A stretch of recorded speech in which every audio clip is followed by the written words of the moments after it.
No.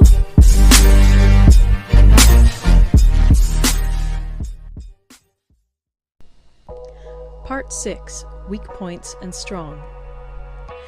Sun Tzu said, "Whoever is first in the field and awaits the coming of the enemy will be fresh for the fight. Whoever is second in the field and has to hasten to battle will arrive exhausted." Therefore, the clever combatant imposes his will on the enemy, but does not allow the enemy's will to be imposed on him. By holding out advantages to him, he can cause the enemy to approach of his own accord, or, by inflicting damage, he can make it impossible for the enemy to draw near. If the enemy is taking his ease, he can harass him. If well supplied with food, he can starve him out. If quietly encamped, he can force him to move. Appear at points which the enemy must hasten to defend. March swiftly to places where you are not expected. An army may march great distances without distress if it marches through country where the enemy is not. You can be sure of succeeding in your attacks if you only attack places which are undefended. You can ensure the safety of your defense if you only hold positions that cannot be attacked. Hence, that general is skillful in attack whose opponent does not know what to defend, and he is skillful in defense whose opponent does not know what to attack. O divine art of subtlety and secrecy! Through you we learn to be invisible, through you inaudible, and hence we can hold the enemy's fate in our hands. You may advance and be absolutely irresistible if you make for the enemy's weak points. You may retire and be safe from pursuit if your movements are more rapid than those of the enemy. If we wish to fight, the enemy can be forced to an engagement even though he be sheltered behind a high rampart and a deep ditch. All we need do is attack some other place that he will be obliged to relieve. If we do not wish to fight, we can prevent the enemy from engaging us even though the lines of our encampment be merely traced out on the ground. All we need do is throw something odd and unaccountable in his way. By discovering the enemy's dispositions and remaining invisible ourselves, we can keep our forces concentrated while the enemy's must be divided.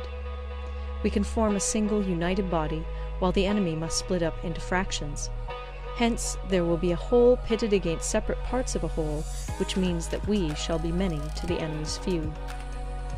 And if we are able thus to attack an inferior force with a superior one, our opponents will be in dire straits. The spot where we intend to fight must not be made known, for then the enemy will have to prepare against a possible attack at several different points. And his forces being thus distributed in many directions, the numbers we shall have to face at any given point will be proportionately few. For should the enemy strengthen his van, he will weaken his rear. Should he strengthen his rear, he will weaken his van. Should he strengthen his left, he will weaken his right. Should he strengthen his right, he will weaken his left. If he sends reinforcements everywhere, he will everywhere be weak. Numerical weakness comes from having to prepare against possible attacks. Numerical strength from compelling our adversary to make these preparations against us. Knowing the place and the time of the coming battle, we may concentrate from the greatest distances in order to fight. But if neither time nor place be known, then the left wing will be impotent to succour the right equally impotent to succour the left, the van unable to relieve the rear, or the rear to support the van. How much more so if the furthest proportions of the army are anything under 100 li apart, and even the nearest are separated by several li? Though according to my estimate the soldiers of Yue exceed our own in number, that shall advantage them nothing in the matter of victory. I say then that victory can be achieved. Though the enemy be stronger in numbers, we may prevent him from fighting. Scheme so as to discover his plans and the likelihood of their success. Rouse him and learn the principle of his activity or inactivity. Force him to reveal himself so as to find out his vulnerable spots. Carefully compare the opposing army with your own, so that you may know where strength is superabundant and where it is deficient. In making tactical dispositions, the highest pitch you can attain is to conceal them. Conceal your dispositions, and you will be safe from the prying of the subtlest spies, from the machinations of the wisest brains. How victory may be produced for them out of the enemy's own tactics, that is what the multitude cannot comprehend. All men can see the tactics whereby I conquer, but what none can see is the strategy out of which victory is evolved.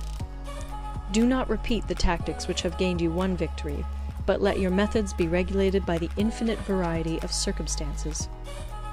Military tactics are like unto water, for water in its natural course runs away from high places and hastens downwards. So in war, the way is to avoid what is strong and to strike at what is weak. Water shapes its course according to the nature of the ground over which it flows. The soldier works out his victory in relation to the foe whom he is facing. Therefore, just as water retains no constant shape, in warfare there are no constant conditions. He who can modify his tactics in relation to his opponent and thereby succeed in winning may be called a heaven-born captain. The 5 elements, water, fire, wood, metal, earth, are not always equally predominant. The 4 seasons make way for each other in turn. There are short days and long. The moon has its periods of waning and waxing. End of part 6. No.